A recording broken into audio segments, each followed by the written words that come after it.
वृषभ राशि वाले व्यक्तियों, आपके लिए लेकर के आया हूं मैं अगस्त का महीना कैसा रहने वाला है। देखिए यहाँ हेडिंग लिखी है आपके लिए, शुभ एवं चमत्कारिक फल। भाई आपको ये शुभ एवं चमत्कारिक फल कैसे प्राप्त होंगे? क्या सभी वृषभ राशि वालों को प्राप्त होंगे?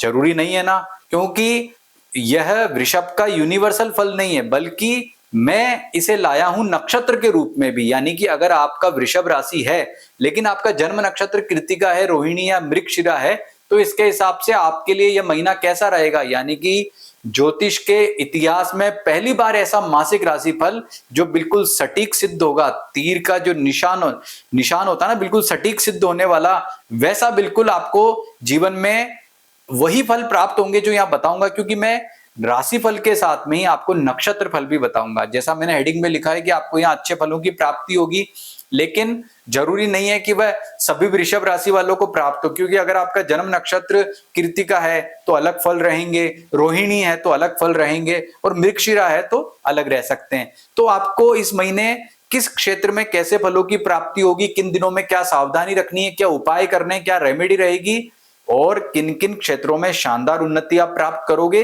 सभी की चर्चा करेंगे। लेकिन सबसे पहले आपको क्या करना है, अगर आपने हमारे चैनल को अभी तक सब्सक्राइब नहीं किया तो फटाफट कर दीजिए। क्योंकि हर महीने, हर सप्ताह और प्रत्येक ग्रह के ट्रांजिट पर हम आपको बताते हैं शानदार नक्षत्र पर आधारित, राशि पर आधारित यह फल।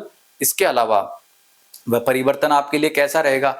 और इस राशिफल को आपने गहनता से सुन लिया ना, तो आप अपने जीवन के उस पक्ष को जान जाएंगे जिसके द्वारा आप जो है एक अच्छा निर्णय लेके जीवन को बेहतर बना सकते हैं। तो सबसे पहले इसमें एक टेक्निकल बात यह है कि भाई जन्म नक्षत्र क्या होता है, बहुत सारे लोगों को तो पता ही नहीं है। तो अपना जन्म नक्षत्र पता करना चाहते हो इस वीडियो को और गहनता से समझने के लिए, तो आपको क्या करना है, आपको इस वीडियो के कमेंट में या फिर हमें व्हाट्सएप पर ये जो नंबर दिख रहा है, क्या लिखो कि मेरा जन्म नक्षत्र बताएं और अपनी डेट ऑफ बर्थ, जन्म समय और जन्म स्थान, जन्म तारीख, जन्म समय, जन्म स्थान ये मेंशन जरूर कर देना और लिख देना मेरा जन्म नक्षत्र बताएं, ये लाइन जरूर लिखना। तो हम आपको बताएंगे आपका जन्म नक्षत्र, उसको फिर शामिल करके इस राशिफल को देखना, उसके अनुसार उपाय करना और देखना कैसे जीवन फिर आपका बदल जाएगा। तो शुरुआत करेंगे सबसे पहले स्वास्थ्य से। स्वास्थ्य के मामले में देखिए, आपकी राशि का स्वामी है शुक्र, और शुक्र आपका सेकंड और थर्ड हाउस से ट्रांजिट करेगा। सेकंड हाउस से ट्रांजिट उसका ठीक है, थर्ड हाउस से नॉर्मल माना जाता है, बहुत ज्यादा अच्छा है, श्रेष्ठ नहीं मानते। तो स्वास्थ्य के मामले में आपके लिए ये महीना काफी उत्तम अच्छे फल वाला कहा जा सकता है। आत्मविश्वास भी आपका श्रेष्ठ रहेगा। और ये जो मंगल चौथे घर से पांचवें घर में आ गया है ना 28 जुलाई को, यह परिवर्तन ही आपके लिए सबसे महत्वपूर्ण और शानदार सिद्ध होगा। क्योंकि ये मंगल का राशि मंगल ने चौथे घर में आपको बहुत ज्यादा पीड़ित परेशान किया हुआ था, एक पाप ग्रह है, और पाप ग्रह का चौथे घर में ट्रांजिट जो है वो हिलाकर रख देने वाला होता है। लेकिन इससे जो आपको मुक्ति मिली है ना, ये बहुत बड़ी है। लेकिन भाई दिक्कत क्या है कि 17 अगस्त को सूर्य यहां पर आ रहा है। सूर्य का चौथे घर में आना हेल्थ के पॉइंट ऑफ व्यू से ऐसा कोई इश्यू नहीं करेगा, तो चिंता वाली बात नहीं है। अब देखो, इसी फल को हम समझते हैं आपके नक्षत्र के आधार पर। अगर कृत्तिका किसी का नक्षत्र है, मतलब वृषभ राशि में आपने जन्म लिया है और आपका जन्म नक्षत्र अगर कृत्तिका है, तो देखो कृत्तिका, उत्तरा फाल्गुनी और उत्तराषाढ़ा। ये उत्तरा फाल्गुनी और उत्तराषाढ़ा क्या है भाई, कृत्तिका आपका जन्म नक्षत्र है, उत्तरा फाल्गुनी कृत्तिका का क्या है, कर्म नक्षत्र है, और उत्तराषाढ़ा क्या है, आधान नक्षत्र है। और ये तीनों कॉम्बिनेशन कहलाते हैं मूल त्रिकोण नक्षत्र।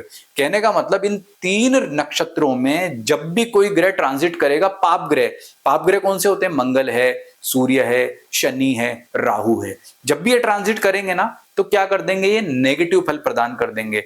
लेकिन इन पाप ग्रहों में कोई कारक ग्रह होगा आपका, जैसे मान लीजिए कि वृषभ वाले राशि वाले व्यक्तियों के लिए शनि कारक होता है, तो मान लीजिए इनमें कहीं शनि ट्रांजिट कर रहा है, तो उसमें कोई ज्यादा दिक्कत या परेशानी वाली बात नहीं है। लेकिन अकारक ग्रह है, अकारक का मतलब जैसे मंगल आपका मार्केस है और मंगल का यहाँ पर नेगेटिव ट्रांजिट हुआ, तो वो मचा देगा जिंदगी में उथल पुथल। तो अब चेक करते हैं अपन कि कृत्तिका नक्षत्र में कोई ग्रह ट्रांजिट कर रहा है क्या, नहीं कर रहा। उत्तरा फाल्गुनी में आप देखेंगे तो उत्तरा फाल्गुनी में आपका मंगल ट्रांजिट कर रहा है। अब देखिए, अच्छा समय है, लेकिन कृत्तिका वालों के लिए नहीं है। क्यों नहीं है कि भाई उत्तरा फाल्गुनी नक्षत्र में मंगल का ट्रांजिट हो रहा है और आपका वह कर्म नक्षत्र है। तो कृत्तिका वाले व्यक्तियों सावधान हो जाना। कृत्तिका नक्षत्र वाले व्यक्तियों, आप मंगल का उपाय जरूर कर लेना। ओम अंगारकाय नमः मंत्र का जप है जो पहले से चल रहा था, और इसके अलावा मंगल के जो भी उपाय हैं, लाल चीजों का दान करना है, हनुमान जी की पूजा करनी है। वृषभ राशि वालों का अच्छा समय है, लेकिन उनमें से कृत्तिका नक्षत्र वालों का समय इतना श्रेष्ठ नहीं है। हेल्थ के मामले में मंगल उथल पुथल मचा रखा था।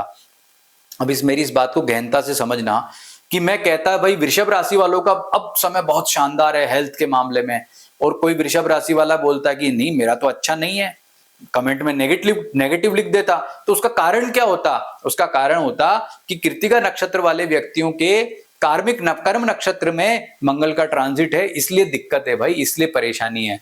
उत्तराषाढ़ा नक्षत्र में अगर आप देखेंगे तो उसमें कोई ट्रांजिट नहीं है। अब आते हैं आपके रोहिणी नक्षत्र पे, तो रोहिणी नक्षत्र में अभी किसी ग्रह का ट्रांजिट नहीं चल रहा है।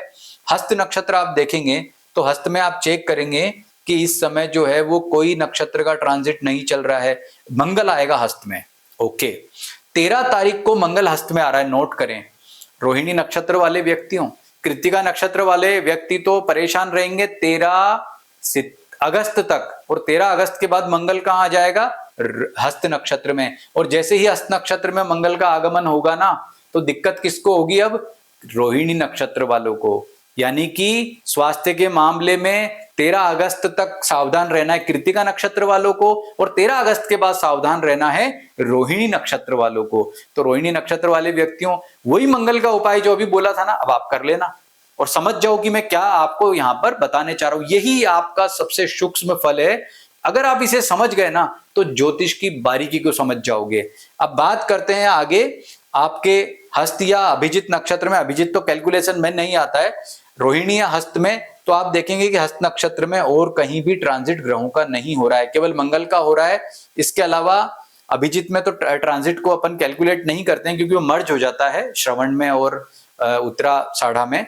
तो कहने का मतलब कि हस्त नक्षत्र में और ग्रह का ट्रांजिट नहीं है, तो आपको क्या ध्यान रखना है? मंगल के उपाय करने। अब बात करते हैं मृगशिरा नक्षत्र की। मृगशिरा नक्षत्र जो है, इसमें किसी ग्रह का ट्रांजिट नहीं है। चित्रा चेक करते हैं तो चित्रा नक्षत्र में, यानी कि चित्रा नक्षत्र का मतलब तुला राशि में कोई ग्रह नहीं है अभी, तो कोई दिक्कत नहीं है। और श्रवण नक्षत्र भी देखते हैं तो श्रवण नक्षत्र में भी किसी ग्रह का ट्रांजिट नहीं है। अभी आप बात लिख लो कि भाई आपकी वृषभ राशि है, लेकिन वृषभ राशि होने के बाद में यदि आपका जो है कृत्तिका नक्षत्र है, तो आपको हेल्थ का ध्यान रखना है 13 अगस्त तक। और रोहिणी नक्षत्र वालों को ध्यान रखना है 13 अगस्त से लेकर 30 अगस्त तक, यानी आपका समय है। और सबसे बेस्ट टाइम किसका है? मृगशिरा नक्षत्र वालों का है। अब ये आपने डायरी में नोट कर लेना भैया, तभी समझ में आएगा। थोड़ा सा टेक्निकल है, लेकिन बहुत इजी तरीके से मैंने समझाया है। अब बात करते हैं नौकरी पैसा वालों के लिए। नौकरी पैसा वालों का जो मामला 7वें आसमान पर था ना, वो तो पहले था। अभी मैंने यहाँ लिखा है शुभ और चमत्कारिक फल है, वो तो मिलेंगे आपको नो डाउट, लेकिन भाई शनि हो गया रेट्रोग्रेड वक्री, तो उतने श्रेष्ठ फल नहीं दे पा रहा है, क्योंकि बाकी ग्रह दे रहे हैं। सबसे अच्छी बात क्या है, मैंने ये फल यहाँ क्यों लिखा नौकरी पैसा वालों के लिए? क्योंकि आपका क्या है, शनि कमजोर हुआ है, लेकिन बुध मार्गी हो गया है भाई, बुध उदय हो गया है। बुध का उदय और मार्गी होना ही आपको चमत्कारिक और शुभ फलों को देगा। नौकरी पैसा वालों के लिए समय सामान्य है, न ज्यादा श्रेष्ठ न ज्यादा नेगेटिव। ध्यान किसको रखना है? कृत्तिका वालों को 13 अगस्त तक मंगल की वजह से, और रोहिणी वालों को 13 अगस्त के बाद। और मृगशिरा वाले मनाइए खुशियां, कोई टेंशन नहीं है। तो नौकरी पैसा वालों का अगर सार रूप में प्रेडिक्शन बताऊं तो ये सप्ताह जो है आपके, ये महीना जो है आपके लिए अच्छा कह सकते हैं। कोई दिक्कत या परेशानी नहीं है। थोड़ा आपको एनर्जी जरूर महसूस नहीं होगी, समय जैसा पिछले महीने रहा है वैसा ही चलता रहेगा, कोई परेशानी नहीं है। अगर आप नई नौकरी के लिए ट्राई कर रहे हो, बेशक करो, कोई दिक्कत नहीं है। कुछ नया करना चाहते हो, अच्छा काम करना चाहते हो, करो। हाँ, एक बात जरूर है कि सूर्य ट्रांजिट जो है आपके नेगेटिव 4थे भाव में हो रहा है। भाई ईगो से बचना है। अपने जो सहकर्मी है ना, उनसे आपका कहीं ना कहीं रिलेशनशिप प्रभावित होगा। कब? 17 अगस्त के बाद। यानी 17 अगस्त के बाद सूर्य का ये ट्रांजिट आपको थोड़ा दिक्कत या परेशानी दे सकता है। उसके पहले समय ज्यादा अच्छा आपका रहेगा। लेकिन नक्षत्र वाला प्रिडिक्शन ध्यान रखना जो शुरू में आपको बताया था। अब बात करते हैं व्यापारियों की। तो व्यापारियों के लिए क्या है, समय पहले से बहुत अच्छा हुआ है। मंगल का कन्या राशि में आगमन आपके श्रेष्ठ है, आपके लिए व्यापार को 7वें आसमान पर ले जाने वाला है। लेकिन किसके लिए? कृत्तिका के लिए 13 अगस्त के बाद, रोहिणी को 13 अगस्त से पहले, और मृगशिरा नक्षत्र वालों के लिए पूरे महीने ये फल जो है अच्छा रहेगा। बुध जो है, बुध का आपके मार्गी होना और उदय होना दोनों ही बहुत श्रेष्ठ है। तो कहने का मतलब व्यापारियों को कैसे कैसे फल प्राप्त होंगे सूक्ष्मता से समझाया मैंने इसमें आपको। ऐसे ही फलों की प्राप्ति होगी, यानी समय आपका ठीक है, कोई दिक्कत या परेशानी वाली नहीं है। सूर्य चौथे में आया, थोड़ा ईगो देता है, अव्यवहारिक बनाता है, तो फ्लेक्सिबल रहना है, बिल्कुल सभी से अच्छा व्यवहार करें, किसी से जो है वो बुरा व्यवहार नहीं करना है, ईगो नहीं करना अपने को, इस बात का ध्यान रखना। अब बात करते हैं आपके पारिवारिक सुख पे। पारिवारिक सुख का मामला जो है ये महीने आपके लिए बहुत शुरुआत में बहुत अच्छा है। 17 अगस्त के बाद में दिक्कतें बढ़ेंगी। 17 अगस्त के बाद में माता या पिता के स्वास्थ्य को लेकर छोटा मोटा इश्यू हो सकता है, कई मामलों में मनमुटाव की संभावना रह सकती है। आपका जो सूर्य नक्षत्र है 4 नक्षत्रों में ट्रांजिट करेगा इस महीने। सबसे पहले पुष्य, फिर अश्लेषा, फिर मघा, फिर पूर्वा फाल्गुनी। लेकिन आप यहां पर देखेंगे कि इन सभी नक्षत्रों का प्रभाव आपके नक्षत्रों पर इतना ज्यादा गहनता के साथ नहीं पड़ रहा है, तो कोई टेंशन नहीं है। लेकिन भाई चौथे घर में सूर्य आया है तो परेशानी देगा। तो 17 अगस्त के बाद आपको क्या करना है, ओम गृणी सूर्याय नमः मंत्र का जप करना है। और 17 अगस्त के बाद ही आपका पारिवारिक सुख प्रभावित होगा, यानी कि आपका जो आपके माता पिता उनके स्वास्थ्य का ध्यान रखें, मनमुटाव नहीं करना है, इन सब बातों का ध्यान रखना है। अगर बात करते हैं अब आपके वैवाहिक सुख की, तो वैवाहिक सुख के मामले में बहुत ही शानदार समय कहा जा सकता है। लेकिन पहले वाली बात मैं आपको बार बार रिपीट नहीं कर रहा हूं, लेकिन कृतिका रोहिणी वालों के लिए इतना बेटर नहीं है टाइम। कब कब क्या क्या है वो मैंने पहले बताया कि कृतिका वालों का 13 अगस्त तक और रोहिणी नक्षत्र वालों का 13 अगस्त से लेकर 30 अगस्त तक समय नेगेटिव रह सकता है। और मृगशिरा नक्षत्र वालों का पूरा महीना वैवाहिक सुख के माध्यम से मामले में अच्छा है।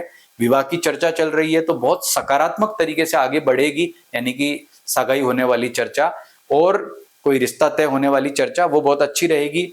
आपका लिव इन में आप रहते हैं या लॉन्ग डिस्टेंस रिलेशनशिप है, वो भी बहुत शानदार और उत्तम कहा जा सकता है, यानी कि ये मामला काफी अच्छा पॉजिटिव है।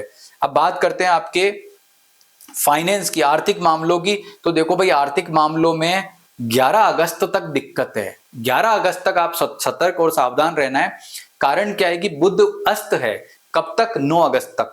तो कोई भी महत्वपूर्ण धन संबंधित डिसीजन लेना है ना, वो 11 तारीख के बाद लेना भाई, 11 तक मत लेना। 11 तक लोगे तो उलझ जाओगे।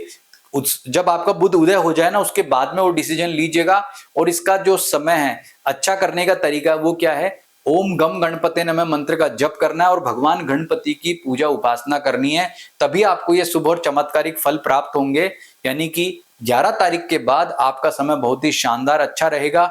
शुक्र का ट्रांजिट हो वो सब आपके लिए बेटर रहेगा। अब बाद में बुध जो है वो सिंह राशि में चला जाएगा, लेकिन वो कब जाएगा, 30 अगस्त को। अगस्त के बिल्कुल लास्ट के 2 दिन में दिक्कत है, तो 29 दिन तो आपका टाइम इस मामले में बेहतर और अच्छा कह सकते हैं। बाकी भगवान गणपति की पूजा उपासना से आपको और ज्यादा श्रेष्ठ और अच्छे फलों की प्राप्ति होगी। अब बात करते हैं विद्यार्थियों के बारे में। तो विद्यार्थियों के लिए सप्ताह बहुत शानदार है, आपकी एकाग्रता बेहतर रहने वाली है। लेकिन कृतिका और रोहिणी नक्षत्र वालों को थोड़ा थोड़ा दिक्कत है। टाइम का ड्यूरेशन मैंने बताया, बार बार रिपीट नहीं करूंगा, आप सुन लें इस वीडियो में, नोट कर लें डायरी में। उस दौरान इनको ध्यान रखना है, क्योंकि नहीं तो क्या होगा, जल्दबाजी में आपका जो है एग्जाम वगैरह में गड़बड़ दिक्कत ना हो जाए, इस बात का ध्यान रखना है। मंगल का उपाय करेंगे।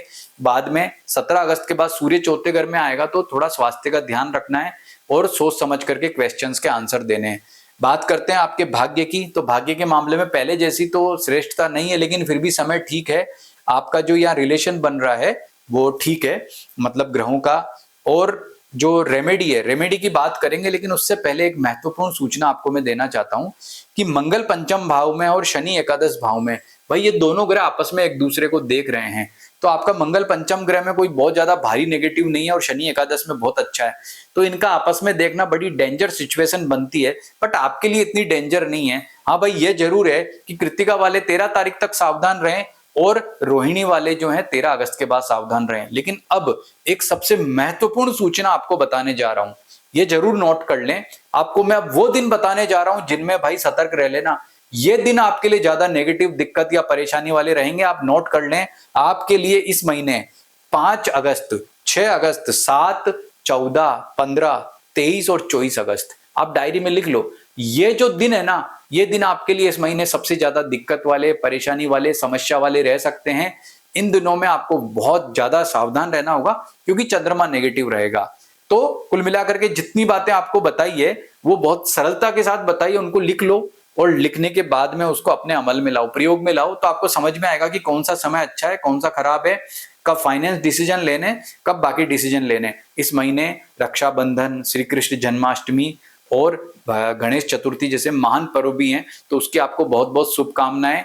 और आपको भगवान गणपति की आराधना करने से इस महीने विशेष लाभ होगा। रेमेडी में बताऊं, मंगल के और सूर्य के उपाय जरूर कर लेना। मंगल के उपाय कृतिका और रोहिणी नक्षत्र वालों को करने हैं, तो सूर्य के उपाय 17 अगस्त के बाद आपको विशेष रूप से करने हैं। ओम गृणी सूर्याय नमः मंत्र का जप करना। सूर्य की कारक वस्तु होती है लाल वस्त्र, मसूर की दाल, गुड़, गेहूं, तांबा इत्यादि के दान करना रविवार की रविवार। ये करने से अनुकूलता मिलेगी और आपका समय निश्चित श्रेष्ठ रहेगा। और एक बात की गारंटी देता हूं, इतना डीप में गहराई से नक्षत्र के आधार पर कोई आपको जो है वो आपका मासिक राशि फल नहीं बताएगा। एक बार इसको आजमाइए और ये देखिए कि कितना सटीक आपके जीवन में सिद्ध होता है। नमस्कार।